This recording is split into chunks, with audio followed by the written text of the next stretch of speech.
bem-vinda.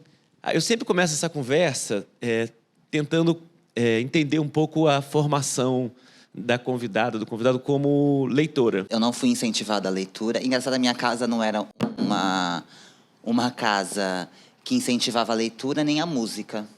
Então eu cresci também sem um pouco essa questão da música, sabe? Nunca fui muito ligado à música por causa disso. Quem me ligou também à música, conhecer música, foi o teatro. E como que você foi parar no teatro?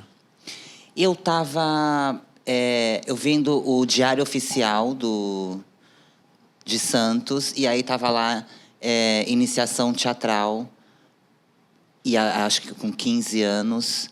E aí era de graça, eu só fiz teatro de graça, não tinha dinheiro para fazer. E aí eu me inscrevi nesse curso e aí nunca mais eu parei. E nessa época você morava com seus pais ainda?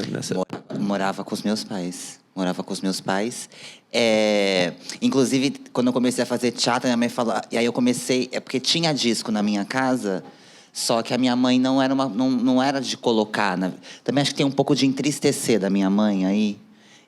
E aí, eu lembro quando eu comecei a fazer teatro, e aí conhecer Chico Buarque, Maria Bethânia e tantos, ela falava assim pra mim: nossa, que gosto velho que você tem. Porque foi quando eu descobri Elis Regina, me apaixonei por Elis, Maria Bethânia, enfim. Então, a leitura também. E na escola, eu sou de Santos, né? E aí, lá eu fui conhecida como a capital mundial da AIDS. Então, nas escolas, a gente leu muito livros sobre a questão do HIV, né? E depois, na escola, os livros para vestibular. Então, Memórias Póstumas de Brás Cubas, por exemplo, foi um desses que eu conheci para ler para o vestibular, entendeu? Entendi. E o seu recorte assim, de escolhas de livros tem uma coisa muito ligada à corporeidade, né? Não só do corpo travesti, mas também do corpo obeso, do corpo preto. Queria começar com a gente fazendo esse recorte, porque as coisas vão se comunicando. Esse aqui, o primeiro que a gente podia começar, que eu ia sugerir, é o Eu Travesti, da Luísa Marilac. Para quem não lembra, ela também é aquela do meme. Se isso tá na pior, dos bons drinks. Ela ficou eternizada. Eu fui ver, tem um museu do meme na internet. O meme é de 2010. Eu fui pesquisando, falei, de quando O Museu do Meme é maravilhoso. Eu não sabia também que tem o Museu do Meme, mas ela está no Museu do Meme. Mas esse livro é muito bem escrito, é escrito pela Nana Queiroz. E assim, aí eu tenho algumas questões que eu acho que meio que se repetem na vida travesti, que eu vejo também no Rainhas da Noite, do Chico Felitti, que você escolheu também, que é um pouco esse início de vida que, a princípio, é uma criança viada em casa, não é uma travesti ainda, mas que é uma criança viada que os pais não sabem o que fazer, expulsam, e aí, assim, os livros têm uma coisa em comum, os que você escolheu, que são algumas tragédias, assim, né, de ser expulso de casa, de estupro, de aí cai na mão de cafetões e vai para fora. Assim, são muitas histórias difíceis que tem em comum nesses livros. Como é que você escolheu, quer dizer, e você como transpólogo, e a sua peça traz isso, né, o Manifesto Transpofágico, você escolhe falar muito dessas histórias. E eu queria entender se você hoje, duas coisas, essas histórias que se repetem, padrão, e se você já identifica um certo rompimento de padrão. Se uma criança viada de novas gerações continuam passando por isso, ou se você já vê histórias mais de infâncias possíveis, felizes, de você não ser expulso de casa com 12 anos. Eu estou fazendo um longa chamado Corpo e Autobiografia, que eu estava te falando lá atrás, que é um média-metragem, e aí eu quero falar sobre mudança nesse novo, né, do média para o longa, assim. Porque eu quero dizer que a minha história está ficando velha, e ainda bem. Que bom. Né? Então, esses livros, eles também são datados, no sentido, né, anos 80, anos 80. E eu pego eles, e no próprio manifesto eu falo que somos feitas de histórias repetitivas, né? Mas são livros que realmente eles me tocaram, assim, num lugar muito especial, assim, sabe? O Eu Travesti, eu acho que ele traz a humanidade da Luísa Marilac. Sim. Você passa a amar ela quando você lê esse livro, assim. E ela tem uma fala que ela diz assim: travesti é coisa de vida privada. E tem mais falas dela que também está na peça. Esse é o livro da peça, o Manifesto Transpofágico, o livro do texto da Renata. Tem uma fala que eu falo no manifesto que é assim... Aquela travesti voltou cheia do dinheiro da Itália, que eu falo na Europa. É do livro Eu Travesti, que ela fala assim... Então eu resolvi ir pra Itália só para um dia eu poder voltar da Itália. É dela essa fala, que eu acho maravilhosa. E aí, eu acho que aqui é um pouco da Luísa humana, sabe? Quando você realmente vê o lado humano dela, assim. E ela... eu fiquei muito fã dela, assim. Eu não conheço ela pessoalmente ainda. E aí tem uma coisa, porque o Manifesto Transpofágico ia se chamar Eu Travesti, né? Só que sem a vírgula. Mas eu acabei mudando por causa que eu sofri tanta censura, tanto ataque, tanto fundamentalismo religioso, que eu ia ter dificuldade de entrar em cartaz com uma peça chamada Eu Travesti, inclusive de fazer matérias nos jornais. Sim. Porque a palavra, na época, era muito atacada. Aí, para dar uma transpofagizada, eu criei um nome mais palatável, mais agradável aos ouvidos, Manifesto Transpofágico. Por isso que eu falo a palavra tanto travesti. E tem um letreiro que eu tive que tirar já que eu tirei do nome, então eu coloquei piscando na minha peça, sabe? E aí também tem essa coincidência no nome. E eu gosto muito desse livro, assim, eu acho... E ele realmente é bem escrito. E você também passa a odiar a Eliana mais aqui nele. E eu começo a gostar mais da Luciana Gimenez. E é verdade, gente. A Eliana foi podre com ela e a Luciana Gimenez não. A gente não gosta da Luciana Gimenez, né? Trocou o microfone aqui, tirou um pouco o eco. Eu tô no Vale do Eco? Ou só você... Tira o Vale do Eco, por favor. Tá no eco. Inclusive, a questão da palavra travesti também, né? Você aborda no texto e na peça... Porque se você abrir o dicionário, as definições são terríveis, né? E você, na peça também, com um letreiro piscante, você também reitera diferentes formas de olhar e como essa palavra tem que tirar o peso dela, né? Eu acho que eu digo que é uma limpeza mesmo, é uma faxina na palavra, sabe? Sim. E tem uma outra fala daqui que tem a ver com essa palavra, com essa pergunta. Eu uso no meu filme, que ela fala assim: quer um nome pro que eu sou? Chame de travesti. Travesti, isso mesmo. A palavra na qual se cuspiu. A palavra que não cabia nos livros de biologia ou na mesa da família brasileira. Cabe perfeitamente na marginalidade da minha vida. Eu amo, não é maravilhosa? Eu amo. Nossa, é muito louco, porque aqui diz: de família conservadora de classe baixa, foi abusada sexualmente na infância, levou 7 facadas aos 16 anos, foi vítima de tráfico sexual na Europa antes dos 20 anos. Prostituiu-se, foi estuprada e presa mais de uma vez. E isso me causou, assim, porque eu comecei quando você mandou a lista, eu comecei por esse livro. E depois eu fui para o Chico Felitti, para Rainhas da Noite, e aí você vê que a história é um pouco...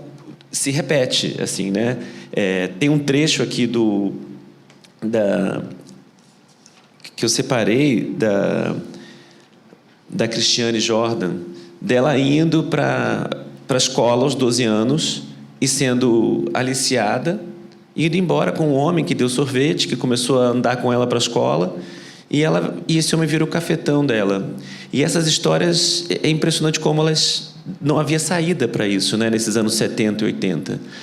E também outra coisa que me chamou a atenção no Rainhas da Noite é um pouco da distinção que se fazia entre as travestis da prostituição, vamos dizer assim, e a travesti artística, como se houvesse uma barreira de preconceito. Eu ia te perguntar isso: quando você entrou no teatro, você sentiu esse tipo de barreira também na classe artística para fazer teatro? Na verdade, o teatro, a gente tem uma falsa impressão que o teatro é um lugar de liberdade, que o teatro é um lugar de que ele deve apontar sobre ou falar sobre a nossa sociedade, mas o teatro ele já começou excludente.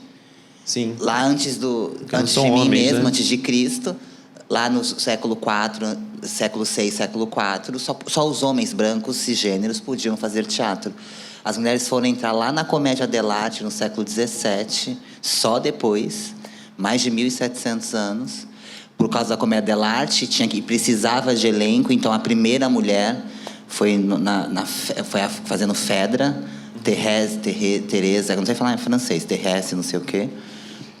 E aí depois veio, nos anos 40, veio Abdias do Nascimento, que quase coloquei nessa lista também, com o livro dele, que ele cria o teatro experimental do negro e luta pelo blackface, né? E aí, em 2017, eu lanço o Monarte, o Movimento Nacional de Artistas Trans, e dentro dele eu crio o Manifesto de Representatividade Trans, e sou muito mal recebida pela arte brasileira. Eu sou atacada pelos todos os artistas, as grandes mídias, as grandes revistas. Hoje, passando 6 anos, já está bem diferente, né? Porque as pessoas viram que realmente isso mudou o mercado brasileiro e isso faz toda a diferença, a representatividade trans, né? Mas tinha uma pergunta dentro dessa pergunta que eu esqueci, que você falou da...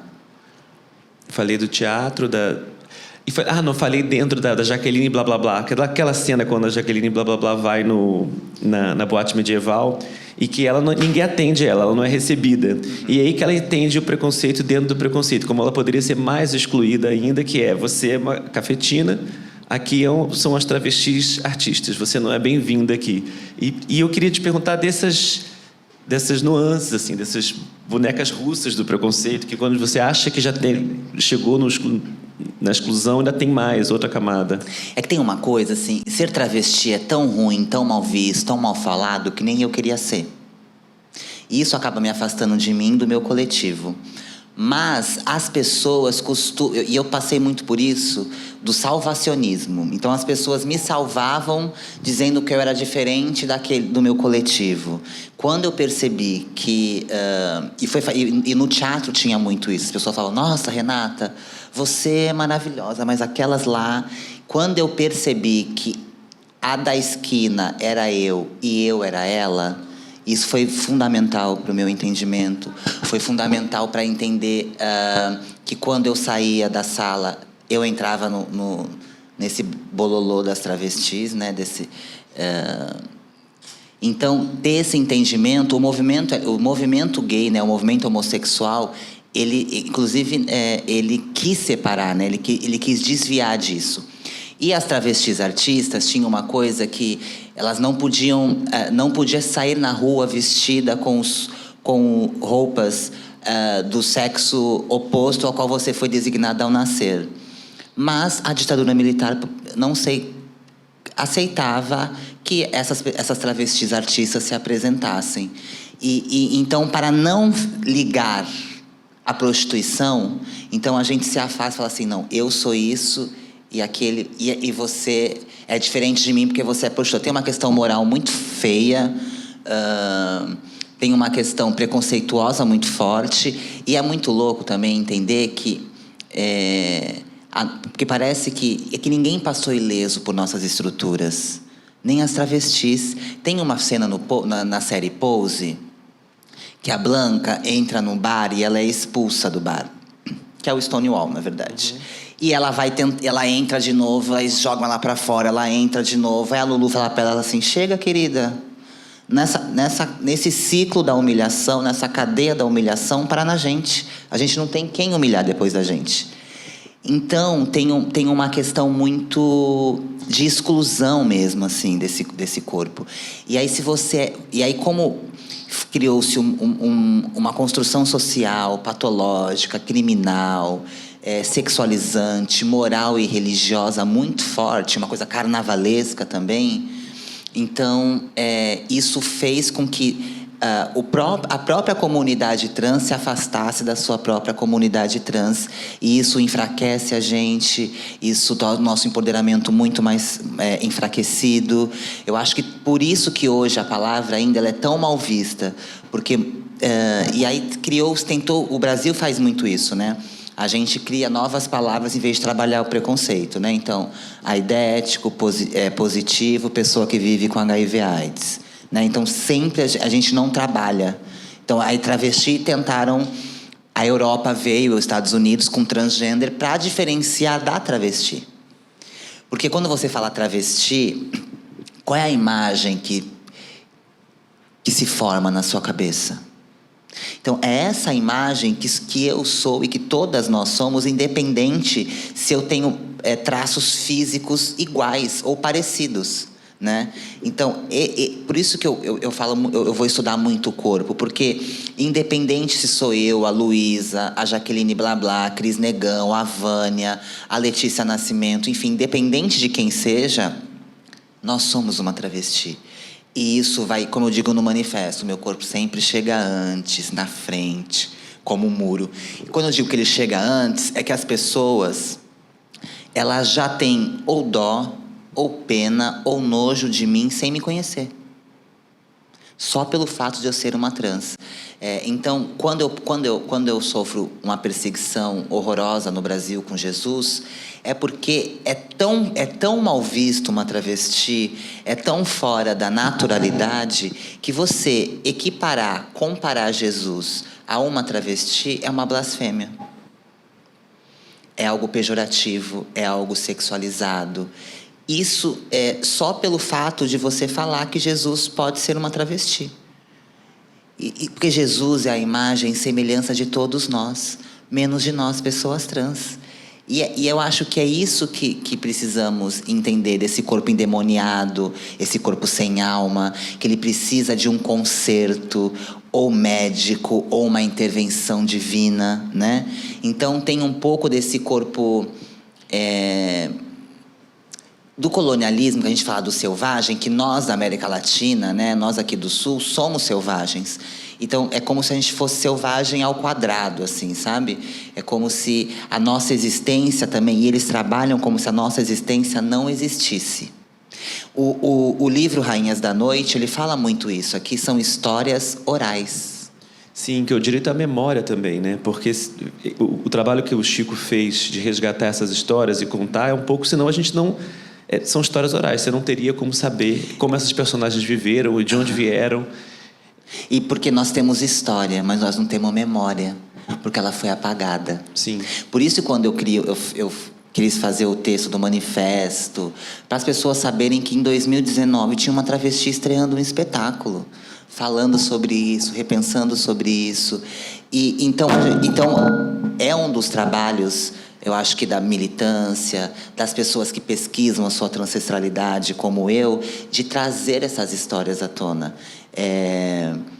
E é sensacional, assim, essa questão do Rainhas da Noite, quando eu digo que é a lá veneno, porque também tem histórias que são quase absurdas, né? Sim. Como a Cris Negão virar uma viatura na mão. Sim. Maravilhosa. E ela é uma figura tão mítica. Quando eu me prostituía, quando você falava Cris Negão, meu amor, você ficava dura. Eu lembro que uma vez eu estava em Praia Grande e eu não sabia quem ela era pessoalmente, mas, né, a fama seguia. E aí, onde eu trabalhava, na Avenida Kennedy, em Praia Grande, no litoral de São Paulo, não tinha cafetina. E a gente ficou sabendo que tava tendo uma disputa de cafetina ali. Só que até aí, a gente estava bem num ponto de prostituição onde eu e minhas amigas tinham inaugurado, que morava na frente, inclusive. Aí parou o carro, aí tinha uma travesti loirinha, novinha, e tinha do lado uma mulher negra com um cachorrinho branco, que é um poodle. Eu nunca vou me esquecer disso. E aí, eu lembro que tinha duas travestis do meu lado. Quando o carro parou, elas saíram assim. E eu não entendi por quê. Aí ele falou assim, olá, não sei o que, começaram a conversar e falou assim, como é que é o negócio, o babado aqui? Eu falei, não tem ninguém aqui, você pode descer aqui, ali na frente, não sei o que, nananã.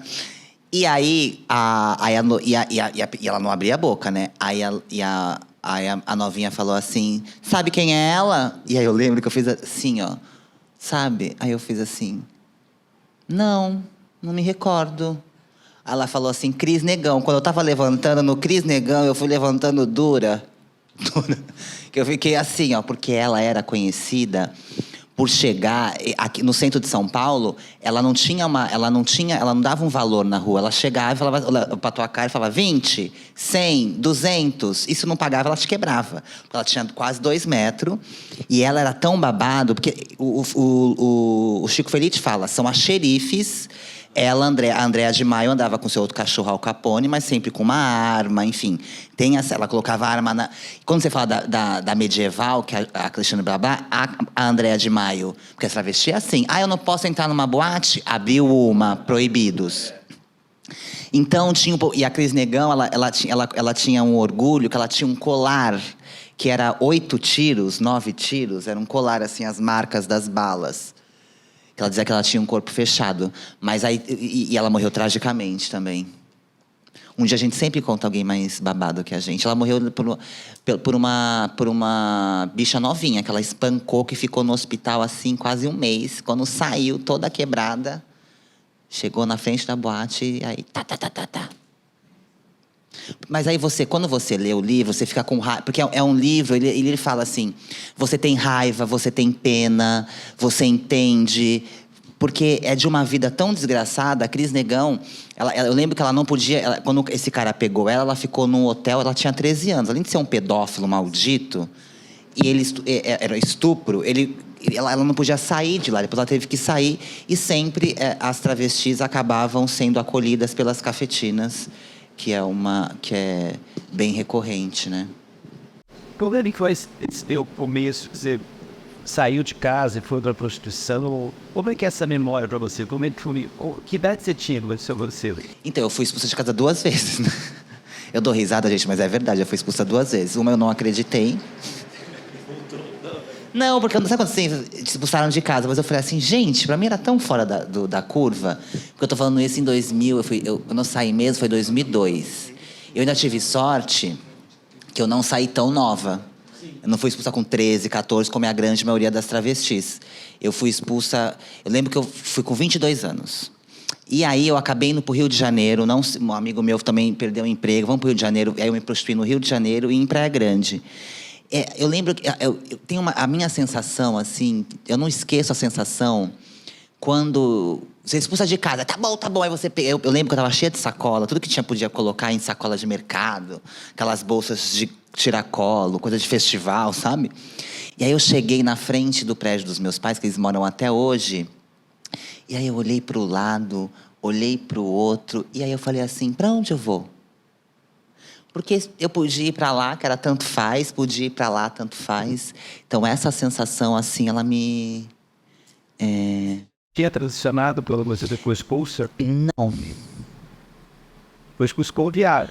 É que, na verdade, eu não sabia que era travesti, né? Mas eu sempre fui uma travesti. Mas eu era tão feminina que essa feminilidade... por isso que eu digo, as pessoas que me acusaram de travesti antes, eu mesmo saber que eu era travesti, né? Porque eu já vivia uma vida dupla, podemos dizer assim, né? Mesmo fora do teatro, né? Porque eu já fazia teatro. Nem o teatro sabiam mais ou menos, mas não sabia que eu me prostituía. Mas sabia que eu tinha uma vida além daquela que eles estavam acostumados, assim, sabe?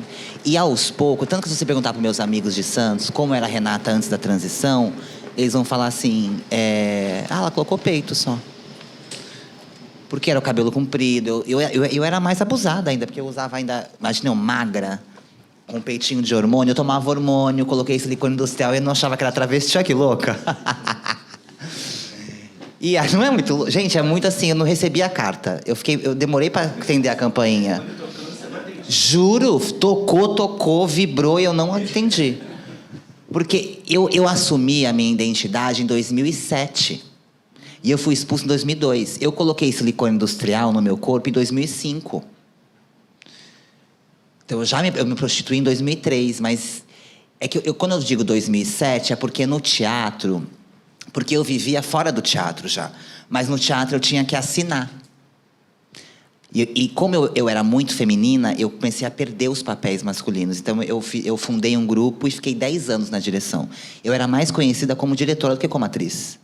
Aí eu voltei para a cena quando eu coloquei o meu corpo em cena em 2012 com Dentro de Mim Mora Outro, onde eu contava a minha travestilidade e a minha vida nesse trabalho. Se fizer barulho, eu vou atacar daqui o microfone, hein? Agora vocês estão em risco, hein? Vai pegar nessa cabine de vidro, tu vai ver. Agora vai funcionar. Vai funcionar, eu ameacei. Me conta uma coisa, você, depois que foi expulso de casa, você retomou o contato com a tua família ou ficou uma coisa para trás? Então, ó que louco. A representatividade trans que eu criei tem uma coisa do prestígio social da arte. E eu ganhei um prêmio CCXP de melhor atriz da Thaís Araújo. Para você ver como é o prestígio social. A Thaís Araújo era tão importante para minha família que foi uma bomba na minha família.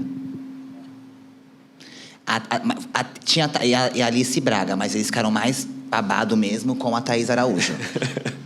É verdade, assim, eles não acreditavam, assim. Para você ver o prestígio social... Um dia eu vou encontrar a Thaís Araújo para falar isso para ela. E aí, a minha mãe... Eu costumo dizer que a gente voltou o contato depois de 20 anos. Mas eu nunca voltei. E aí, agora, antes de eu fazer a minha segunda turnê pela Europa, a gente teve uma conversa ao telefone e que não se disse nada e se disse tudo. E aí eu acho que eu tenho certeza, ela entendeu o que eu entendi e depois disso a gente nunca mais falou e tá tudo bem. Então tem uma questão de que realmente agora eu estou curada, entendendo que eu não tenho pais. Quer dizer, eu tenho pais, se eles passarem aqui eu vou cumprimentá-los, se cair eu vou ajudar a levantar. Mas eu desobriguei deles a ter que me ligar só uma vez por ano, no meu aniversário de 8 de fevereiro, e ficar 5 segundos. Parabéns, tchau. Eu desobriguei eles a fazer isso. Sim. E eu me desobriguei também. Eu acho que esse contrato social a gente se desobrigou. E aí eu acho que agora eu consigo ir pra frente sem esse peso que eu tinha. E eu me curei dia 20 de setembro. Em Basel, na Suíça. Nunca vou me esquecer. Agora há pouco, então? Agora há pouco. Numa picada de abelha. Teve abelha junto? Real? Por quê? E eu vou levar isso pro meu filme. Eu sempre tive muito medo de abelha. Muito. Se entrasse uma abelha aqui, eu tava lá longe. Porque quando eu era criança, a gente tava na casa da minha tia falou assim, vamos todo mundo pra praia. As crianças gritaram. E eu saí correndo pra chegar primeiro pra trocar de roupa. E quando eu coloquei a mão na maçaneta, uma abelha me picou. Mas eu gritava tanto. E eu lembro na minha cabeça que o meu dedo ficou desse tamanho, assim, mas desse tamanho mesmo na minha cabeça. E desde então eu morro de medo de abelha. Porque pra mim é uma dor insuportável. Aí eu tava em Basel, em frente a um rio maravilhoso na Suíça, tomando um sol. E aí eu tava com a perna assim cruzada. E eu fui pegar uma coisa na minha bolsa e eu não vi uma abelha embaixo da minha perna. A abelha me picou. E aí eu não vi que era uma abelha. Quando eu vi que era abelha, inclusive eu matei ela. Eu fiquei tão triste depois que ela salvou a minha vida. Porque eu fiquei com raiva. Porque quando eu vi que ela me picou, eu falei assim, é uma abelha, vai doer. Vai inchar tudo. E não doeu tanto quanto eu imaginei. Aí eu percebi que algumas dores estão maiores na minha cabeça. Então foi aí que eu consegui, confirmou. Foi aí que eu consegui me desobrigar e entender a relação com a minha mãe através de uma picada de abelha. E aí eu entendi que algumas dores estavam maiores na minha cabeça. Então pra mim foi uma cura assim muito grande. Aí depois eu agradeci a abelha morta. Falei, eu sou uma maldita. E aí, muito louco. E aí, depois, a gente conheceu uma artista lá em Basel, a Ante, que levou a gente para Spitz. Aí eu sentei num banco e aí tinha umas flores lindas, assim. E umas 15 abelhas em volta e vieram em mim. E eu fiquei filmando com o celular. Porque eu ainda vou usar numa peça isso. Então, eu percebi que existem pais que não amam, existem pais que a transfobia é maior, existem pais que podem acolher, e existem pais que não é só com as pessoas trans, existem pais que só serviram para dar luz, para dar... Eu sou aquariana, gente, mas a minha astróloga... Porque é muito louco isso, a questão dos pais. Quando eu fui ler Búzios, por exemplo, não apareceu os meus pais no meu jogo. E quando eu fui perguntar...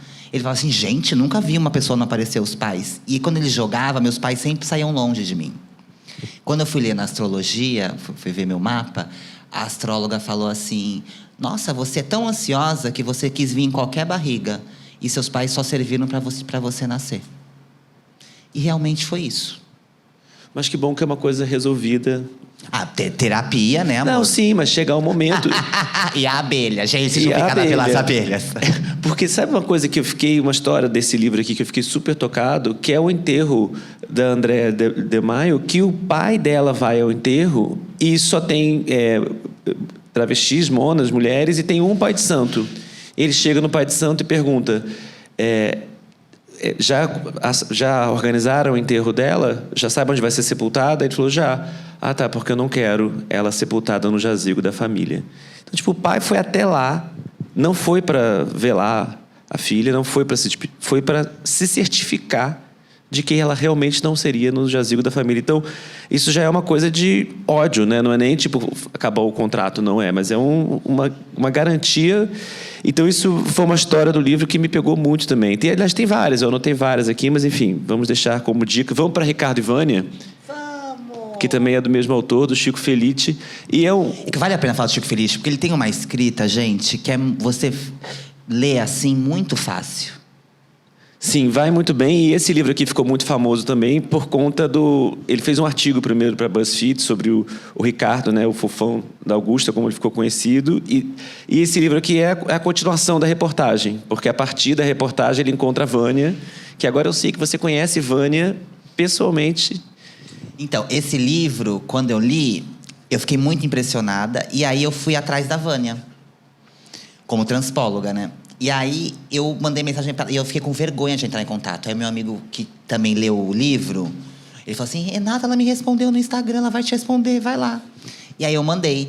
E aí, eu ia apresentar em Paris, em 2019, e a convidei para mim assistir, para conhecê-la, e aí cancelou a apresentação. E aí, eu conheci... Aí, quando eu voltei com o Manifesto Transpofágico no Festival de Outono, em Paris, ela foi me assistir.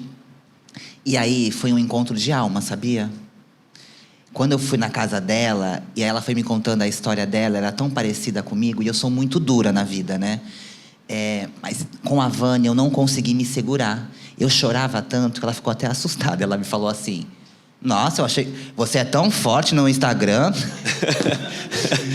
E ela tinha uma ideia mais forte de mim, assim, mas eu me tremia, assim.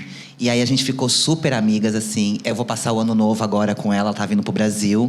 E ela ficou agora a minha tradutora do Manifesto Transpofágico na França. Então, onde eu me apresento na França, ela tá lá. Eu apresentei esse ano em Paris de novo, no Le Carreau du Temple.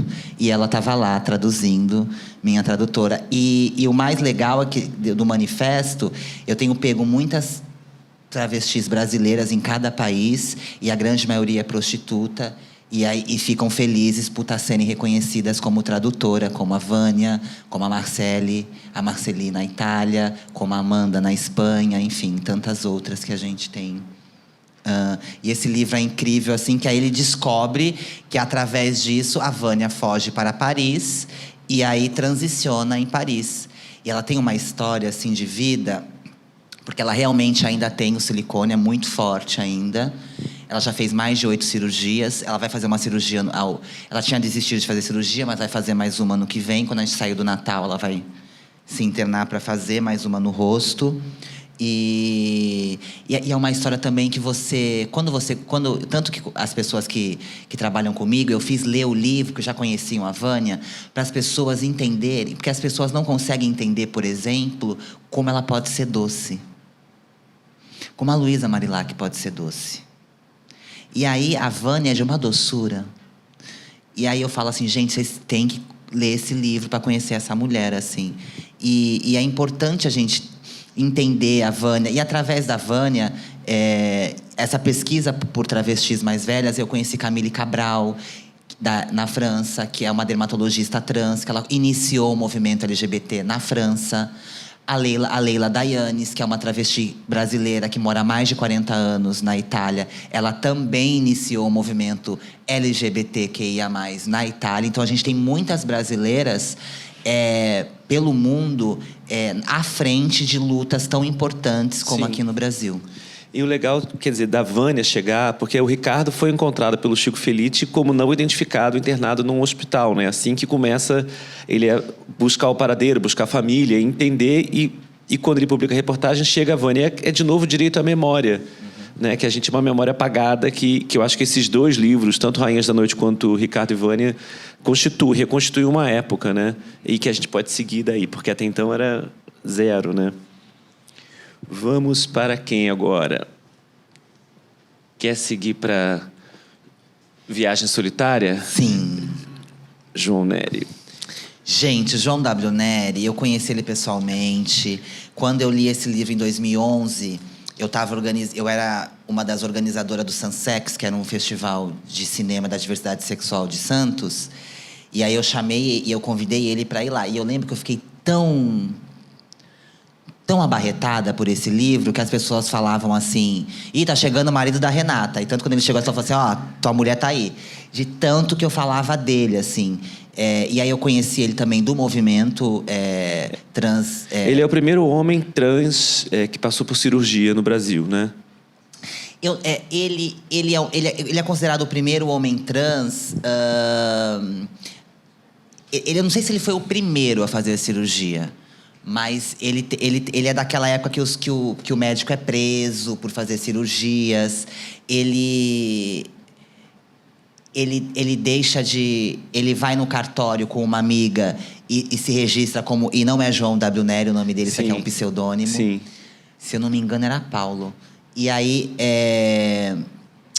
Ele pega... E aí ele faz um registro como esse Paulo, enfim, não lembro agora. E aí ele perde todo o histórico da vida dele. Então ele deixa de ser psicólogo. E aí ele vai trabalhando ele vai conseguindo trabalhar em trabalhos informais, taxista, enfim. E eu acho incrível esse livro. Eu acho que ele desvenda tanta coisa. Eu acho que ele é o pai dos homens trans no Brasil, assim, através dele. Eu acho que ele foi o primeiro homem trans, assim, nacionalmente conhecido, né? Talvez ele seria a versão da Roberta Close para os homens trans, sabe?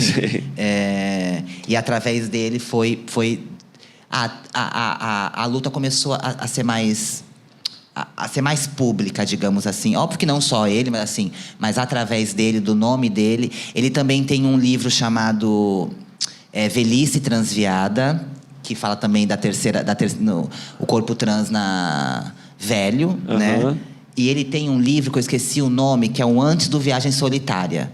Erro de Pessoa, se eu não me engano. Sim, é o nome do Erro livro. de Pessoa. E aí ele fala que ele mente no final do livro, inclusive. Ele diz que ele tinha feito a cirurgia eu esqueci o nome da cirurgia para peniana. Da resignação, mas tem um nome específico. Faloplastia. E aí ele fala no livro, e aí, tanto que eu falei assim pra ele: eu quero o livro pra minha travesteca. Ele assim: não pega, mas eu quero essa. É caríssimo. Eu amo a travesteca. Mas é caríssimo o livro dele pra você achar. Se você acha, tá lá, sei lá, R$300, sabe? E aí, mas eu ainda vou pegar esse livro. É tipo eu tenho Damas de Paus, que é da Neuza, de 1994. É o primeiro livro acadêmico onde fala-se das travestis. E também, quando eu comprei, era tipo, deixei um peito, assim, pá. E aí eu acho importante ter ele. Ele foi importante na minha trajetória. Ele foi importante para eu desenvolver meu primeiro trabalho, Dentro de Mim Mora Outra, porque foi um ano antes de eu estrear. Eu conversei muito com ele. Ele viu Dentro de Mim Mora Outra. Ele viu o Evangelho segundo Jesus, Rainha do Céu. Nos encontramos em vários momentos da vida dele, da militância em outros lugares do Brasil. E eu acho que esse livro é necessário. E não só porque esses livros, as pessoas estão trazidos de pessoas trans, mas esse livro é essencial para qualquer vida, para qualquer pessoa. E eu acho, e fora que é uma história assim, é difícil falar assim que é uma história, porque quando você passa pela história porque agora no final é lindo falar, né? Sim. Mas quem passou por essa história? Como é que ele ficou psicologicamente, né? E não deixa de ser um mártir, né? Ele fala muito assim que ele era uma cobaia, porque ele era um dos primeiros que veria o efeito do testosterona depois de tanto tempo no corpo, né? Então, ele é uma pessoa muito importante para o movimento LGBT geral. E eu acho que para a luta, eu acho que ele traz uma evocação para a luta dos homens trans, das pessoas trans masculinas. Ele tira muito os homens trans não é da sombra, mas do anonimato. Porque o homem trans, ele tem uma passabilidade muito mais aceita, muito mais... Não aceita, muito mais fácil que a Sim. travesti. Porque o corpo do homem é o corpo que aponta, não é apontado. Então, cresceu barba, você pode ter 5 centímetros. Você vai ser respeitado como homem. Né? Então, é muito mais fácil se camuflar. Ele fala... O livro é escrito pela Já companheira... querendo colocar pra mim, querendo levar pra casa. O livro é escrito pela companheira de 22 anos dele, né? Que viveu com ele. Ele fala na passabilidade dele, com ele como motorista de táxi, né? E sendo cantado, e as pessoas querendo... E ele sem saber como lidar com aquele assédio das mulheres indo pro banco da frente, querendo ficar com ele.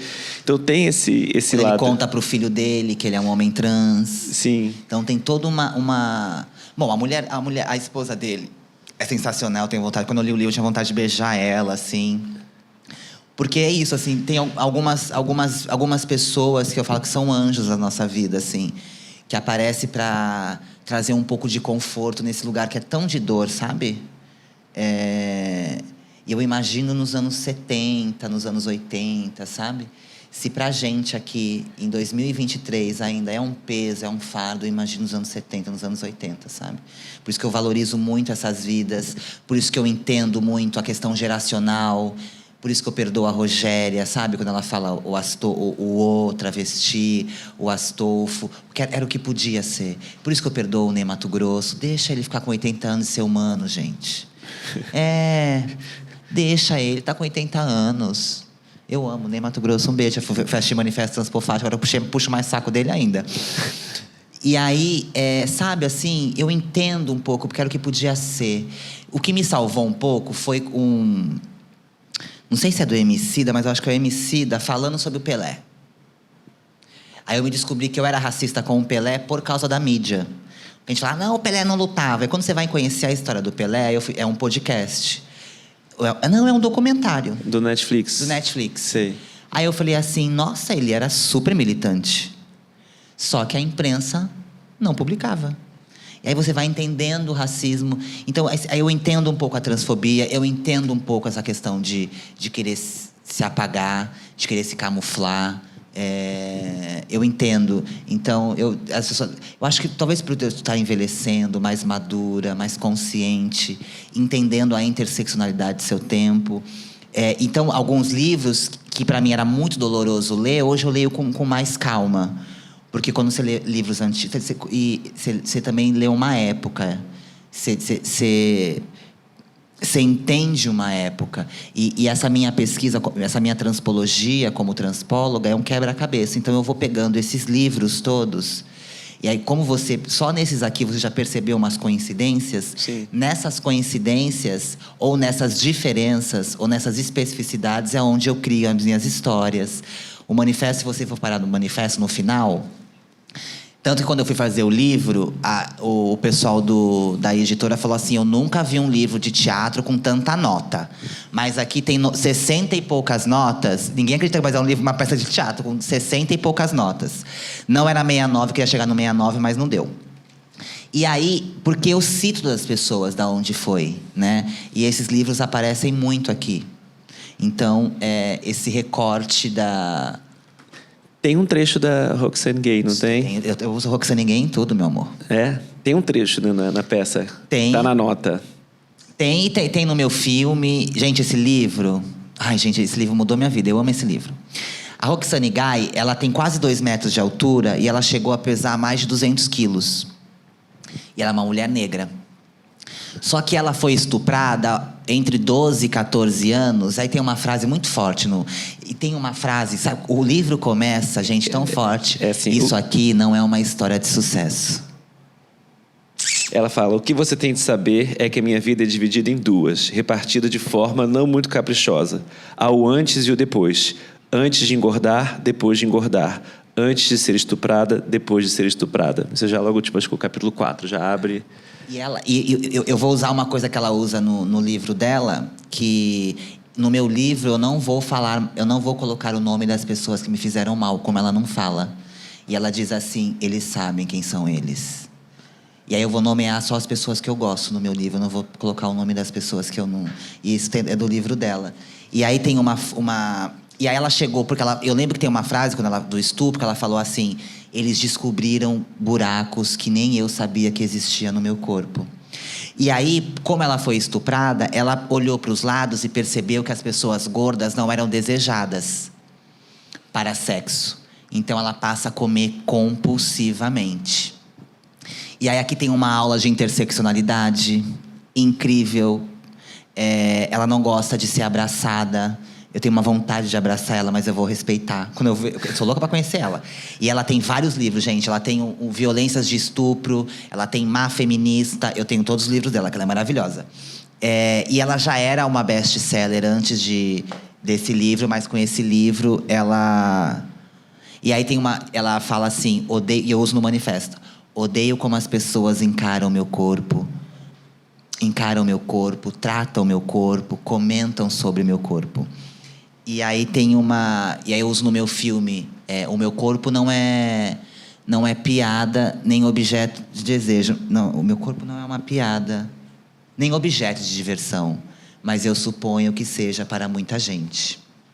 Então, e aí ela vai falando... E eu gosto desse livro, gente, que é um livro ácido. Ele não... como eu estudo comunicação não violenta... e o manifesto na comunicação não violenta, o meu livro, Corpos, a Autobiografia, ele não vai ter comunicação, ele vai ser violento, como esse livro.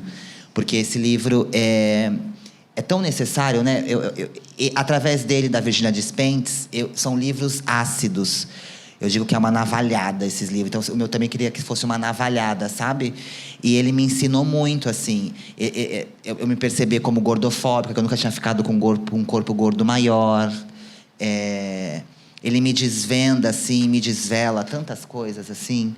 E aí ele foi fundamental para mim. Eu indico esse livro, assim, muito, muito, muito, muito, muito. E essa fala, por exemplo, isso aqui não é uma história de sucesso.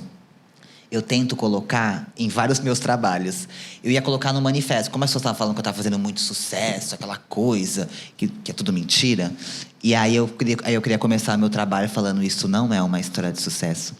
Mas aí o meu filme, eu quero acabar dizendo que isto são histórias de sucesso. Eu vi entrevistas suas mais recentes que você quer começar a contar também casos de sucesso, né? Outras histórias trans, travesti, que não sejam histórias dessas que a gente leu aqui nos anos 70 e 80, que tem suas alegrias, seus sucessos, mas que tem muita dor, muita morte. Você está escrevendo um livro específico agora e fazendo um filme? Conta pra gente o que você está... Eu tô fazendo tanta coisa. É que, na verdade, esse livro... Eu tenho algumas ideias que elas ficam maturando na minha cabeça durante anos. O Corpo, Sua Autobiografia, bom, eu lancei ele em 2020. Ele deve estar na minha cabeça há uns 5, 6 anos. E aí eu emprestei o nome do meu livro para o meu filme, chamado Corpo, Sua Autobiografia. Ah, entendi. Mas o nome é do livro.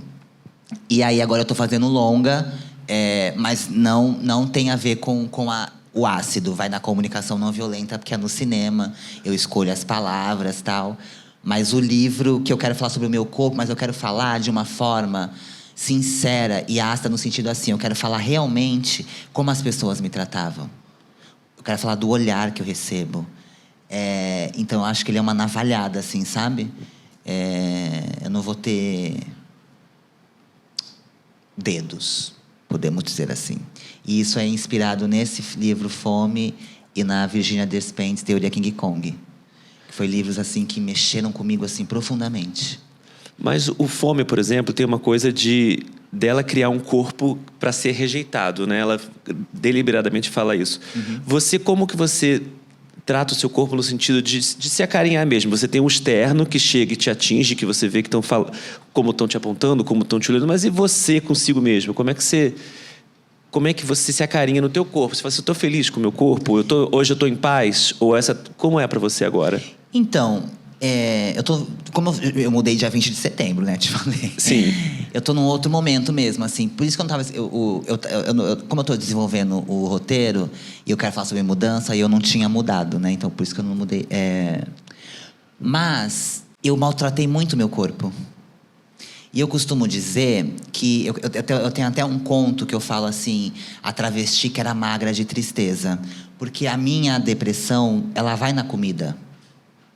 Então, eu sou magra de tristeza. Então, o meu corpo é desse estado e as pessoas... eu nunca falei tão abertamente sobre isso. Mas as pessoas elogiam muito o meu corpo no sentido mais da coisa de ser magra, né? Mas é engraçado que toda vez que eu chego nos espaços, as pessoas falam assim, você está muito magra. E para mim, uma travesti magra quer dizer doente. Então, durante muitos anos, eu acreditei que eu era uma pessoa doente, em que eu tinha que ganhar peso, porque o meu corpo estava errado. E eu maltratei meu corpo mesmo, assim, no sentido... Hoje eu estou sofrendo as consequências no meu estômago, né? No sentido de tudo de como eu maltratei ele, eu ficava muito tempo sem comer, né? Eu não tinha forças para comer. Por causa dessa minha depressão, que tem muito a ver com a minha família, muito a ver com Jesus também, enfim. E aí, agora, eu tô entendendo, porque eu percebi... Teve um dia que foi fundamental para mim. Eu cheguei num lugar... Porque as pessoas sempre falam para mim que eu tô muito magra. Em todos os lugares. E quando não perguntam se eu sou positiva, assim, né? E aí... Então, isso para mim ficou muito forte, assim. Então, essa coisa da caveira, da doença, sabe? Por mais que eu seja uma pessoa magra que não é aparentemente doente, né? Mas você acaba acreditando... Porque é difícil você amar uma coisa que todo mundo odeia. Como é que eu vou desenvolver esse amor se todo mundo... Se os meus pais falaram, se a minha família, em todos os lugares que eu passava... Tanto que hoje, para mim, a minha terapeuta perguntou assim, como que é, né? Você foi xingada de tantas coisas e hoje está num outro lugar, né? E aí eu falei assim, ela falou assim, como é ser chamada de diva, rainha? Aí eu falei assim, olha, eu já fui chamada de tanta coisa... Diva e rainha é só mais uma. O problema vai ser quando eu acreditar que eu sou diva, rainha. Porque se eu acreditar que eu sou diva, rainha, eu vou acreditar que eu sou uma merda também na mesma proporção. Então, é um pouco de você ter esse entendimento de quem você de você se sentir acolhida dentro de você. E eu lembro quando as pessoas falavam que eu era magra, eu só ficava com essa informação. Mas teve um dia... que eu não fiquei só com essa informação. Essa pessoa que foi muito... eu cheguei muito feliz no lugar, eu achava que eu estava belíssima, a pessoa falou assim, nossa, você está muito magra. Aí eu falo, eu tô com o mesmo peso desde 1995, desde os 15 anos. Não estava mais... Não tô. Eu estou no mesmo peso. Não, tô. E aí passou 5 minutos, ela virou e falou assim, ai, Renata, queria tanto ter essa barriga. Ai, Renata, queria tanto essa bundiaduria. Eu virei para ela e falei assim... Você queria ter, mas quando eu cheguei, você falou que eu estava muito magra. Então, não faz mais isso. Hoje, quando a pessoa falar que eu estou muito magra, eu falo assim, quando é que eu fui gorda? Porque as pessoas comentam assim. Então, hoje, ter esse entendimento, me olhar no espelho, ainda é um processo difícil, mas que eu tô... E aí, a Larissa Luz, uma cantora, ela virou e falou... no Saia Justa, ela virou e falou assim... Ai, não é assim, também não é todo dia que eu tenho que acordar me achando linda. Tem dia que eu me acordo horrorosa. Eu não tô bem e tá tudo bem também. Porque também parece que a gente tem que acordar sempre linda, sempre maravilhosa, tá tudo maravilhoso. Não tá tudo maravilhoso. Tem dia que eu acordo me achando feia e tá tudo bem. Tem dia que eu não me aguento, quem vai querer me aguentar? Né? Então, eu acho que é um processo. Eu digo que a nossa autoestima está em cima de uma areia movediça. Qualquer coisa pode abalar a gente. Enfim, mas é um processo. Eu acho que quando a gente vai pro nosso coletivo, isso que é o... Por isso que queriam tanto que a gente não fosse o que a gente é. Quando a gente se encontra, com o nosso coletivo, a gente tem de nossa vivência, a gente vê que não está sozinha no mundo. A gente conversa sobre experiências. Mesmo com homens trans, tem muitas experiências juntas, né? Enfim, e aí é um processo, as pessoas acham muito que as pessoas trans, elas têm uma fixação pelo corpo, né? As pessoas têm essa impressão. Na verdade, a gente não tem uma fixação no corpo, a gente tem uma fixação pela mudança do corpo. Mas as pessoas trans não se olham no espelho.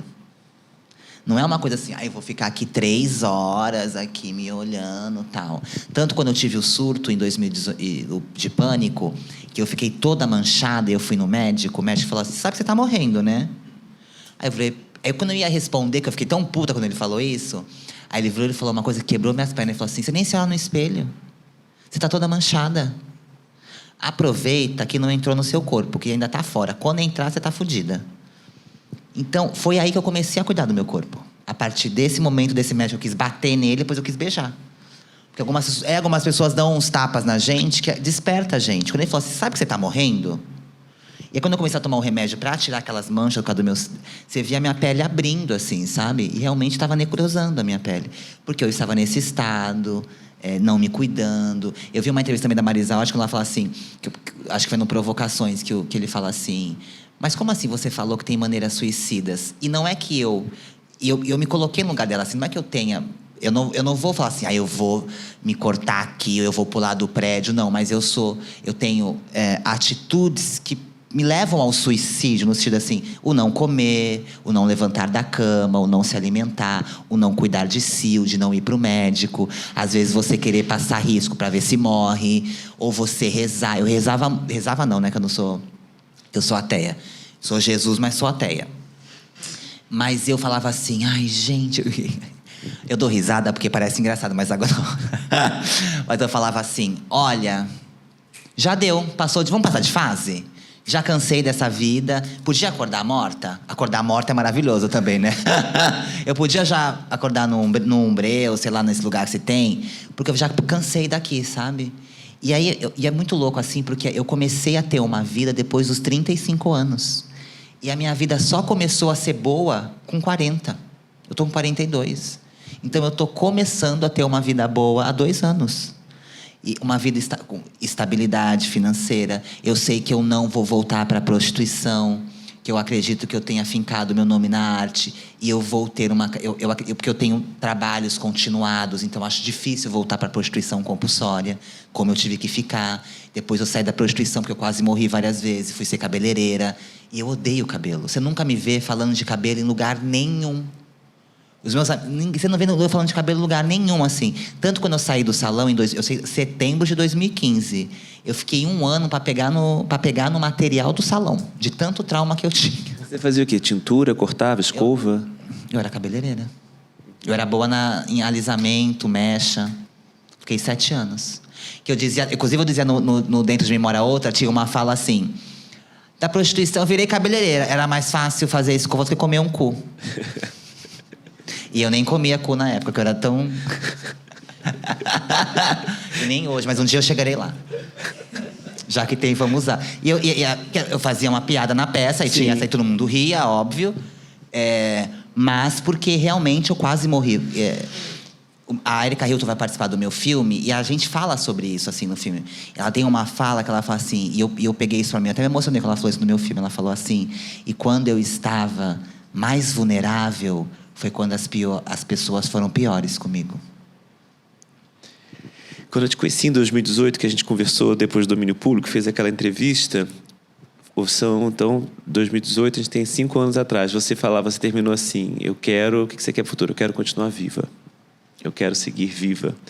E é muito legal você falar que a tua vida agora... de 2 anos para cá melhorou muito, porque também a expectativa de vida, você fala isso na peça, né, de uma travesti, 35 anos, a média, né? E você está com 42, está entrando na melhor fase, a gente precisa de você para contar as histórias, a gente precisa começar a ter memória, construir memória. Então, faça seu filme, cuide-se bem, trate-se bem, que a gente precisa de você viva e criando história, por favor. Porque também eu acho importante falar isso, porque parece que não tem dor, que foi fácil. E também para dizer para as pessoas trans que estão escutando, ou como é que eu posso dizer assim? Você não está sozinho, não é fácil para ninguém.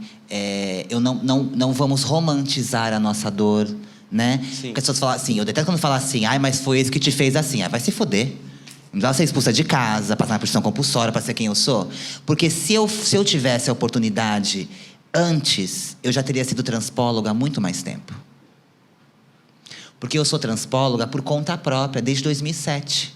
Quando eu me torno agente de prevenção voluntária e trabalho com travestis na prostituição. E começo a pesquisar o corpo trans mais voltado para a saúde. E depois eu vou para a arte. Esse que eu desenvolvo há mais de 10 anos... vem, 15 mais ou menos, 16 anos, porque eu quis fazer. E aí, quando eu passo no teste para fazer Jesus, e aí eu me dedico 24 horas para a arte, é quando eu aprofundo o meu estudo, lanço o Monarte, que foi em 2017, lanço o manifesto. Agora estou lançando o manifesto na Itália. Lancei o manifesto Representatividade Trans na Itália. Vou lançar em Portugal. Enfim, tentando, de alguma forma, porque eu sou atriz, porque eu quero mudar o mundo. Agora eu estou indo para a Espanha. Dia 26 eu vou participar em Cádiz. Eu fui convidada pelo Ministério da Espanha para participar da 15ª Jornada de Inclusão Social nas Artes Cênicas e na Música. Então, eu estou levando essa experiência que a gente teve aqui no Brasil, bem sucedida, de pessoas trans nas artes, para outros lugares, para abrir campo para pessoas trans em outros lugares. E eu digo que assim, eu estou tentando fazer um mundo melhor para travesti ou para o homem trans que está nascendo hoje. E ainda nem sabe que é uma pessoa trans. Mas que quando eles souberem, que eles não sejam expulsos de casa, que eles tenham uma sociedade mais acolhedora. Me dói muito ver a Maria Joaquina tendo que brigar para poder participar, para poder patinar. Tendo que, o Gustavo Blogueirinho tendo que ficar aos, sei lá, 8 anos, 9 anos, explicando sua identidade de gênero. Ele só é uma criança, eles só são uma criança. Até as crianças trans têm a sua infância roubada. A transição, o percebimento travesti, o percebimento trans, ele é tão forte que ele toma a frente de tudo na nossa vida. E não que a gente quer, porque as pessoas colocam. Então é no trabalho, é na família, é na saúde, é para você ir numa feira, é para você fazer qualquer coisa. E aí leva o que muitas pessoas trans têm, que é um livro que eu também amo, Travestis e Prisões, que fala o confinamento doméstico por ser travesti. Então você deixa de sair de casa para não sofrer violência. E isso vai... E nós sabemos o que é ficar... Porque nós, pessoas trans e travestis, sabemos o que é ficar em isolamento social, familiar, de não poder frequentar lugares muito cheios, de não poder tocar nas pessoas. Nós sabemos isso antes do coronavírus. Tanto que as travestis e pessoas trans passaram muito melhores que as pessoas cisgêneras, porque nós já vivíamos isolados, né? Então, eu acho que é desse lugar, assim, de que a gente... Porque essa luta, ela é pedagógica. Eu acho que por isso que eu tomei essa responsabilidade para mim, de estudar comunicação não violenta, de controlar a minha raiva, para que eu possa chegar em outros lugares, conversar com outras pessoas, e que as minhas ideias não sejam desviadas porque o meu tom de voz está alto. Então, eu sempre vou falar entre 6 e 8 Hz, pausadamente. É verdade. E eu estou falando em 6 e 8 Hz, porque a minha voz normal não é assim. Porque é a sonoridade agradável aos ouvidos. Porque se você, Márcio, falar alto aqui, falar assim, nananã, você vai ser enfático. Eu vou ser violenta. Então, eu preciso controlar a minha raiva, eu preciso controlar a minha emoção, porque eu tenho uma vantagem social perante a minha população. Porque teve uma vez que eu pensei assim, nossa, por que aquela travesti teve essa reação tão assim?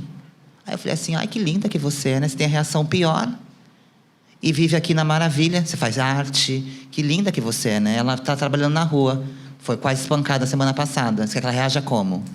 Então, eu me coloquei, eu tomei essa habilidade para mim e falei assim, eu tenho essa vantagem social, então eu preciso fazer alguma coisa com isso, sabe? Sim. Porque eu precisava ir na Globo, eu precisava ir na Netflix, eu precisava ir na O2 e mudar a estrutura para que eles contratassem pessoas trans, porque eu sabia que isso ia mudar o mercado brasileiro. E só eu tinha, naquela época... Hoje, se você falar transfake, o debate não depende mais de mim. Antigamente dependia, eu tinha que estar lá, eu tinha que debater, eu tinha que enfrentar. Hoje já não. Então, eu tomei essa responsabilidade para mim, para que, de certa forma, isso fosse mais... Que eu fosse mudando esses entornos, sabe? Vamos para a teoria King Kong. Eu falo muito, gente. Não, mas está arrasando, a gente está gostando. É importante te ouvir sobre tudo isso. Sobre o transfake, tem um vídeo, o teu vídeo na Gisberta, naquele debate, eu fui assistir. Menina... Sabia que eu não conseguia assistir esse vídeo? Não? Não. Eu não conseguia ler o Manifesto Representatividade Trans, os 2 que eu escrevi. Porque me ataca a ansiedade e o pânico, sabia? Esse vídeo eu não consigo ver. Não consigo ver os da MIT.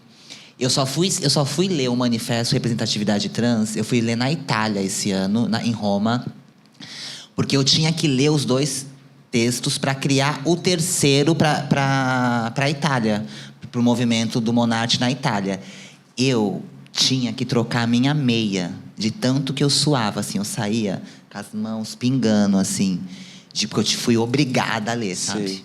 Não, contextualizando é porque tem o debate da peça Gisberta e a Renata entra no debate e faz um monólogo de uns 15 minutos falando sobre transfake e o absurdo que é no Brasil a gente não ter uma artista trans fazendo Gisberta. Então, mas foi super forte aquilo, assistir agora pra gente se encontrar e tá na internet. O dia que você conseguir, você reveja que você arrasou. É porque eu acho que eu tô violenta ali, entendeu? Tá. Então me dá um... mas é bom você ter essa dimensão das nuances, de que você teve que passar por aquilo e agora você consegue falar entre 6 e 8 Hz e chegar em outras pessoas. Teoria King Kong é um livro que eu li, acho que em 2 dias. Eu li muito rápido esse livro. Porque eu fiquei muito excitada com ele. E aí, eu falei para todas as minhas amigas mulheres cisgêneras, as mulheres cisgêneras que estão aqui, leiam esse livro, Teoria King Kong. Porque mas eu obriguei mesmo, eu comprar já pra minha amiga. Ó, leia esse livro, então foi depois você me que conta. esgotou a edição. Foi difícil a Bessa achar. Ó, e Rainhas da Noite também, eu dou um monte de livro do Rainhas da Noite. E aí, é uma mulher de Paris, né? Uma francesa. Sim. Super padrão, loira, de olho claro, classe média. A princesinha da Disney, né? E aí ela resolve ser prostituta. E ela fala sobre isso, assim, o que ela não pode fazer. Gente, mas esse texto, esse livro é um soco no estômago. Aí as mulheres cisgêneras que estão aqui, você que está aqui atrás da câmera, você ali, leia. Porque é um embate ao patriarcado. E ela fala coisas maravilhosas, assim. E ela também é ótima porque ela foi namorada do Paul Preciado, que é um pensador trans. Ele faz a orelha aqui e ela faz a apresentação do apartamento em Urano dele. E aí, eu acho esse livro, assim, igual o Fome, assim. Ele é um soco, assim. Sim. No começo dele, você já fica meio... Os 5 primeiras páginas, você fica meio estatalado com o livro, assim, porque é uma pancada mesmo. Dela descrevendo, né, as situações, as mulheres enfim. E essa coisa de não maquiagem, ela dá uma ela dá uma enfrentada, né, que você fala assim, caraca, que mulher interessantíssima. Tem até uma peça de teatro, não é o King Kong Fran, da Rafaela, é uma outra, que é dirigida, acho que por quem? Ione de Medeiros? Yara de Novaes? Não lembro agora. E eu acho esse livro, assim, incrível. E eu até preciso ler ele de novo, porque o meu livro da Travesteca... E aí, meus livros eu sempre risco, né? Pra sempre voltar às questões. E aí, eu emprestei pra uma amiga minha e ela morreu. E aí, eu fiquei muito sem graça de ligar pra filha dela e falar: oi, querida, a sua mãe morreu, posso pegar meu livro? Aí eu falei, não vou fazer isso, né? E esperei ela ligar, me dar, falei também não. Aí eu tive que comprar outro, aí ele não tá mais com as minhas anotações. Mas eu amo esse livro e eu acho ele, assim, fundamental, assim, para a discussão do patriarcado, para a questão da feminilidade, da mulher, da questão de como uma mulher, como ela foi vista por ser prostituta. Enfim, tem umas camadas interessantíssimas desse livro. E eu gosto muito da Virginia Despentes desse livro, assim. Vamos lá, vamos para agora transfeminismo. Eu separei aqui esse primeiro bloco como se fossem os livros mais de corporeidade, das questões falando do corpo. E esses 2 próximos que eu queria te propor, a gente falar, são os textos mais acadêmicos. O racismo recreativo e o transfeminismo. Primeiro dizer, eu amo a coleção da Djamila Ribeiro, Feminismos Plurais, eu tenho todos os livros. E o feminismo negro, ele foi muito importante na minha pesquisa como transpóloga. Ele foi uma cisão. Porque a partir dele eu entendi tudo. A partir do feminismo negro eu entendi. A interseccionalidade mudou minha vida, assim, né? Então, essa coleção é muito interessante.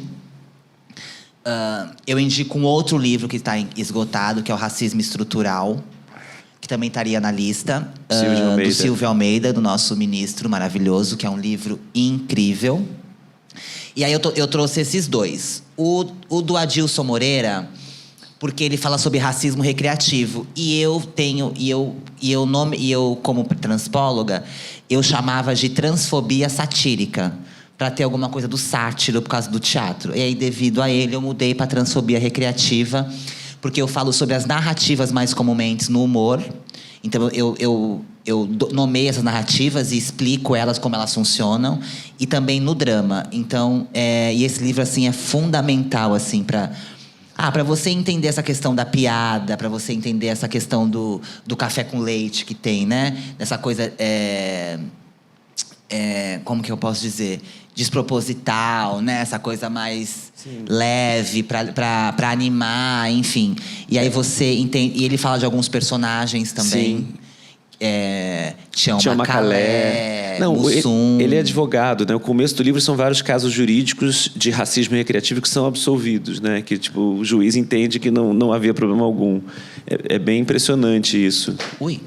E aí, gente, sigam ele nas redes sociais, ele é incrível. Eu gosto muito desse livro. Esse livro aparece muito nas minhas pesquisas, nos meus artigos. E aí ele tem uma fala que eu falo assim, e eu sempre transpofagisei ele e o Silvio Almeida no meu artigo. Ele fala assim: a questão estética é um dos componentes principais do racismo recreativo e da transfobia recreativa. E aí você tem uma dimensão e aí, porque eu li muito sobre isso, falar sobre transfobia recreativa. Eu li aquele livro O Riso.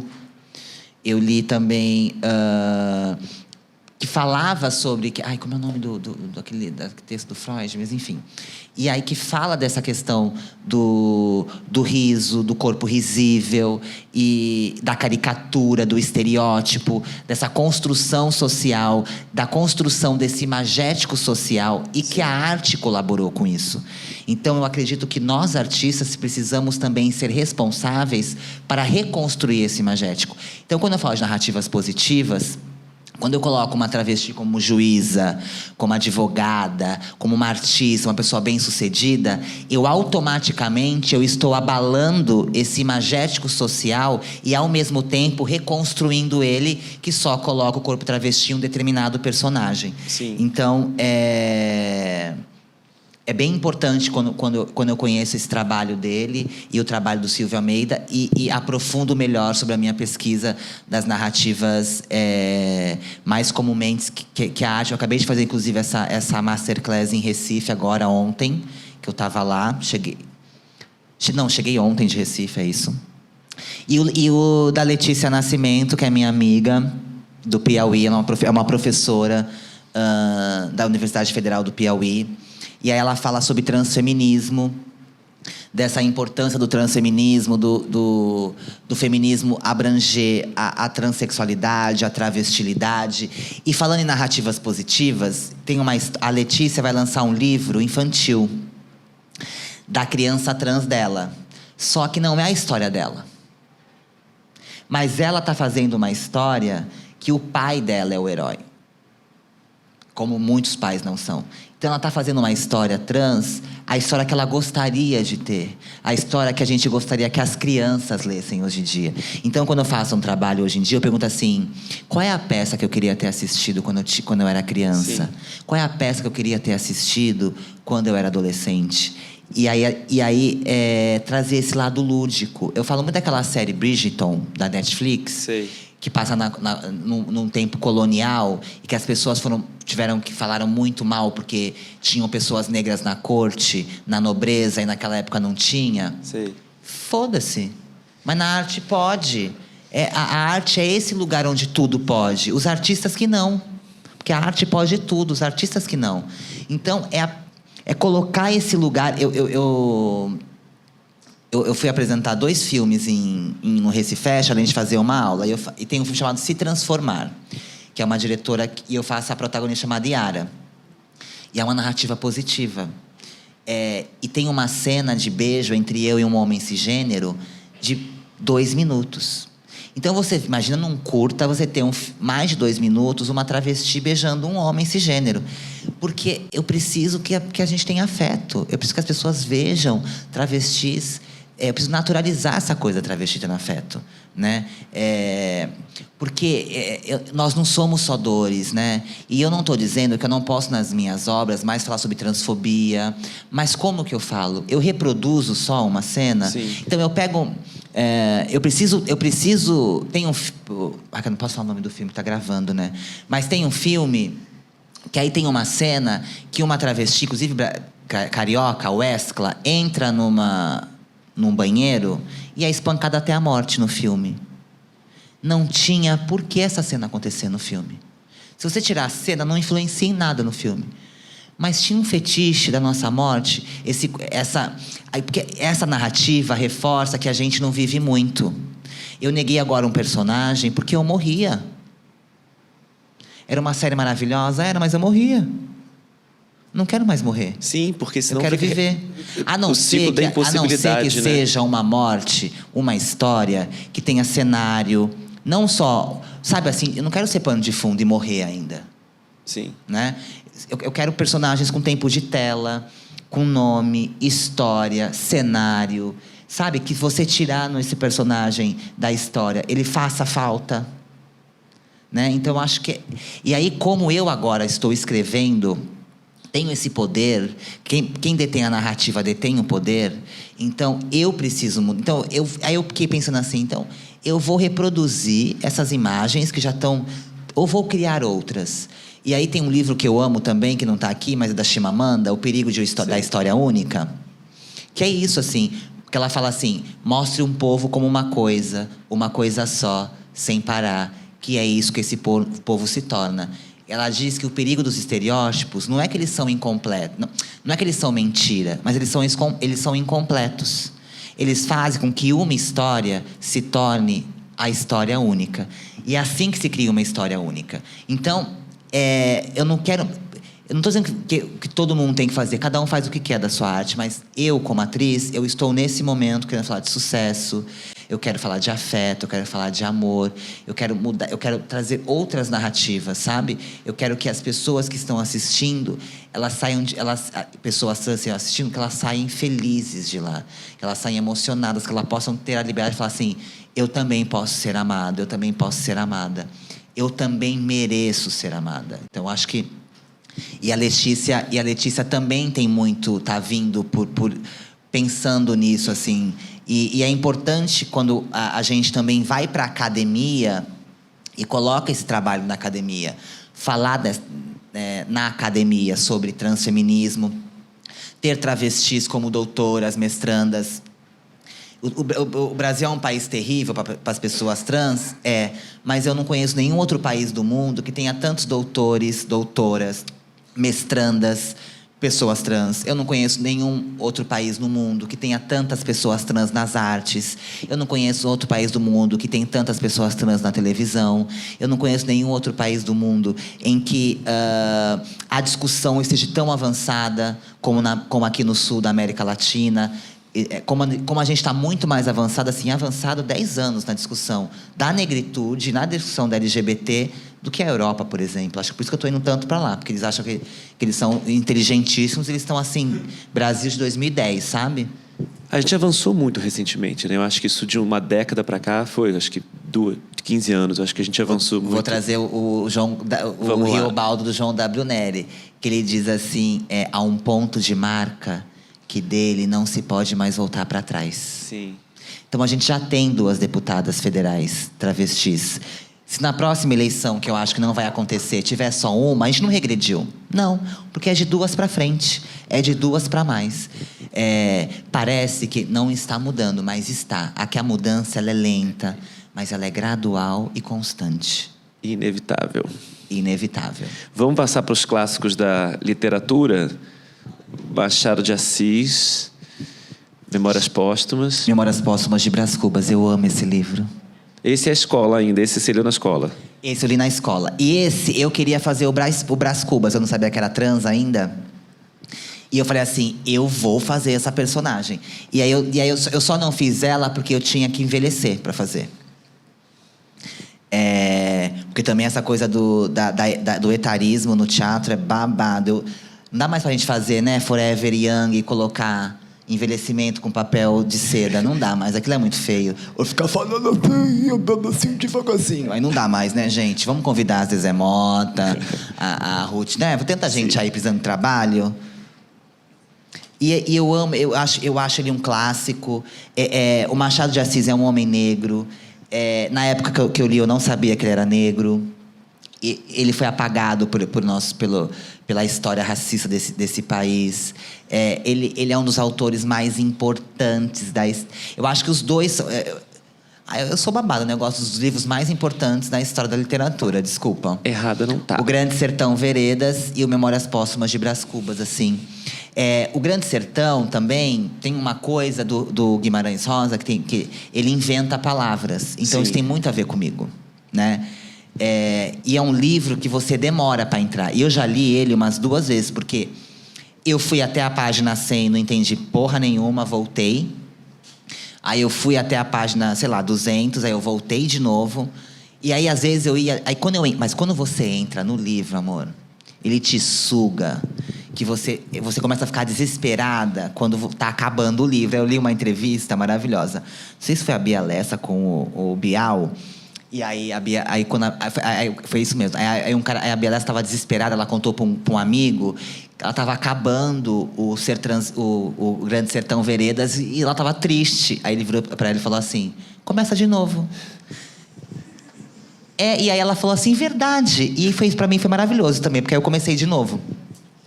Porque é muito... Esse livro, assim, ele é de uma... E ele é o maior transfake da história, né, da literatura brasileira. Porque Diadorim é um homem trans. Já deu todo o spoiler para quem não leu. Esse é o maior spoiler da história. Imagina. Mas tudo bem, não. Acho que muita gente já sabe hoje em dia. Não, a Bia Lessa vai lançar um filme e a Luísa Arraes que vai fazer o Diadorim. Lá em São Paulo, a Marta Zanellati escreveu o Diadorim para aquela atriz... Esqueci o nome. E aí eu falo isso muito nas narrativas estereotipadas sobre pessoas trans, que é a narrativa da estética feminina. Porque aí você chama uma atriz símbolo sexual para fazer um personagem de um homem trans. Então, você chamou a Bruna Lombardi. Aí você chama a filha da Júlia Lemertz para fazer da Bia Lessa. E agora, eles compraram... Foi o Caio Blá que comprou o direito, né? Inclusive, eles foram lá na minha peça aqui no SESI. E aí, quando eu vi que eles estavam lá... Eles vão saber disso depois. E eu falei assim, eu preciso falar de Grande Sertão, preciso falar de Grande Sertão, preciso falar de Grande Sertão. E eu nervosa. Aí uma hora apareceu, assim, alguém puxou um assunto, eu falei assim, ai... Que foi a mudança, esse negócio. Aí eu fui bem pertinho dele e falei assim... Puxando o Riobaldo, o Caio Blá ficou duro quando eu falei Riobaldo. Aí dei umas 2 falas do Riobaldo, ele ficou mais duro ainda. Aí como quem não quer nada, aí eu fui sair assim de fininho, aí eu falei, como você lembra? Diadorim é um homem trans, hein? E saí andando assim, nada de colocar a mulher. Só que eu já sabia que eles tinham gravado o filme. E até a Mariana Nunes estava lá, que também faz o filme. Ela falou, tu sabia, Renata? Eu falei, lógico que sabia, fiz de propósito. E quando eu falei isso, eu olhei na cara do Caio Blá, eu entendi que foi assim... Eu acho que nem ele tinha percebido, assim, sabe? E por isso que meu próximo trabalho no teatro vai se chamar Ser Trans Veredas. A diáspora travesti. Riobaldo transiciona para Renata e é uma história de amor de Riobaldo com Diadorim. E aí eu vou trazer a verdade que ninguém trouxe nesses anos todos. Tinha que ser uma travesti, que Diadorim é um homem trans. E as pessoas não entendem que é um homem trans mesmo. E aí, aí eu fui no Instagram da Folha, da Vera Zimmermann, ela tá fazendo Diadorim. E aí eu coloquei, não fui na página dela nem da autora da Marta Zanellati, que é o transfake. A Marta Zanellati é o Silvério Pereira da escrita. Ela acha que só ela pode ser um personagem trans. Ela tem um livro do Tami Miranda, que é horroroso do Tami Miranda. Horroroso, tô dizendo isso porque eu li. Fez a peça Menine, foi atacada no Globo, enfim. E ela escreveu, aí eu coloquei na Folha. Diadorim é um homem trans. Aí vem a autora e fala assim, Renata... E eu já discuti com ela várias vezes. E depois todas ela me pediu desculpa. Aí eu falei assim, ela falou assim, Renata, essa é a sua visão. Eu falei assim, não é minha não, tá no texto. Ele descreve que ele tá vendo um homem. Ai, não, essa é a sua visão. Eu falei, não, querida, a mulher do Guimarães Rosa já deu uma entrevista falando que Diadorim é um homem. Aí eu falei, aí ela não aceitou, porque os cisgêneros não aceitam. Aí eu virei pra ela e falei assim, Márcia, toda vez que eu aponto um trabalho seu de transfake, você nunca recebe bem. Passa 2 anos, tu me pede desculpa. Então daqui a 2 anos a gente conversa. Porque é isso, assim, as pessoas não aceitam. Diadorim é um homem trans, é o maior transfake da história da literatura brasileira. E aí, por isso, eu tava adiando para montar esse texto, porque é bem difícil, né? Adaptar. Então, jagunço vão ser as travestis, então eu vou contar essa diáspora das travestis pelo mundo. E talvez eu misture também a Tieta do Agreste. Junto com... Junto. Tieta é uma mulher trans pra você? Não. Mas eu quero... Poderia ela ser. vai ser um mote... Ela vai ser um mote literário para eu contar algumas histórias das travestis, porque é muito parecida. Tanto que no manifesto eu falo, são tantas as tietas na Europa, que é do livro Ricardo e Vânia. Sim, sim. Totalmente tietas. E na verdade o livro São tantas as tietas em Paris. De verdade, eu lembrei de Tieta também, lendo As Rainhas da Noite, pensei nela. Total.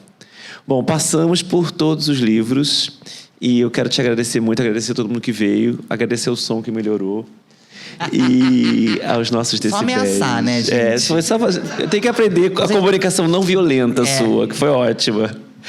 E queria agradecer por ter vindo, desejar sucesso a tudo isso, que isso tudo vire verdade, o ser trans, veredas, acontecer. Já vai virar, meu filho. Já tô indo em janeiro pro Santiago a Mil, no Chile, que eu vou apresentar o meu novo trabalho para alguns festivais que estão interessados. Legal. Como Espanha, Itália, Suíça, França, porque fazem parte da minha pesquisa esses países. Então, agora eu vou para Cádiz, como eu te falei, aí eu vou para Madrid, porque eu quero conhecer a história de La Veneno bem de perto. E eu tenho o livro da Ni Puta Ni Santa, lá, a história de La Veneno. E tenho, quando eu fui para uma amiga minha me deu, que eu vou ficar na casa dela agora em Madrid. E quando eu estava em Barcelona fazendo uma residência artística, eu ganhei uma ilustração da história de La Veneno. Ai, é uma coisa maravilhosa. Sabe o que eu amei? Porque eu ia te pedir pra gente terminar com uma história de sucesso. E você já contou agora aqui. Só os teus roteiros é só história de sucesso. Eu acho que uma história de sucesso que eu gostaria de contar são 2. Uma que eu como transpólogo, eu digo que é a nossa Nina Simone, que é a Lineker. Uhum. E aí, como transpóloga, a gente... Sabe por que a Nina Simone, ela conseguiu sobreviver... Como que ela conseguiu sobreviver num Estados Unidos tão racista? Como que a Lineker, uma travesti, negra, retinta, consegue sobreviver num país racista e transfóbico como o Brasil? Porque ela é cantora. E a música você não precisa olhar. Então, quando você escuta a Lineker, você não vê a imagem da Lineker. Você se apaixona pela Lineker. Para depois você ver a imagem. Por isso que algumas pessoas, quando iam assistir o show da Nina Simone, ficavam de costas para ela. Porque só queriam ouvir a voz, não queriam ver a imagem. Então, a música tem esse poder, né? Por isso que eu digo que ela é a nossa Nina Simone. Porque ela é um talento que você não consegue dizer que não é, né? Ela abre a boca, você cai no chão, assim, né? Ganhou um Grammy, enfim. A protagonista de série. E eu acho que uma outra que eu amo, que é a Erika Hilton. Sim. Eu acho que a Erika Hilton é um pouco como a fome. Isso não é uma história de sucesso, mas é uma história de sucesso. Porque não tem como romantizar a vida da Erika Hilton. Né, no sentido de expulsa de casa, prostituição compulsória, foi muito doloroso, depressão. E agora também não é fácil, tá lá na pele dela. Eu entendo quando o Jean Willis e a Érica Malunguinho largam a política, ou a Manuela Dávila, né? Porque é muito... pesado. É muito pesado. E eu imaginei, assim, um pouco... com Jesus, assim, né? Eu lembro quando eu encontrei o Jean Willis em Berlim, quando ele já estava exilado... Aí ele falou assim, nossa, ela viveu coisas piores que eu. Eu falei, imagina, meu amor. Eu não sou ameaçada de morte. Eu sou ameaçada de morte, mas eu não sou ameaçada de morte pela família, né? Pela familícia. Ele não podia chegar na janela da casa dele, né? Então, tem umas coisas, assim, que que a gente precisa entender, né? Eu acho que essas histórias de sucesso porque eu quero acabar com essas histórias. A Suncena acabou de lançar um single novo na sua carreira solo. A Raquel Virgínia estava agora na ONU, estava em Harvard. Enfim, são tantas...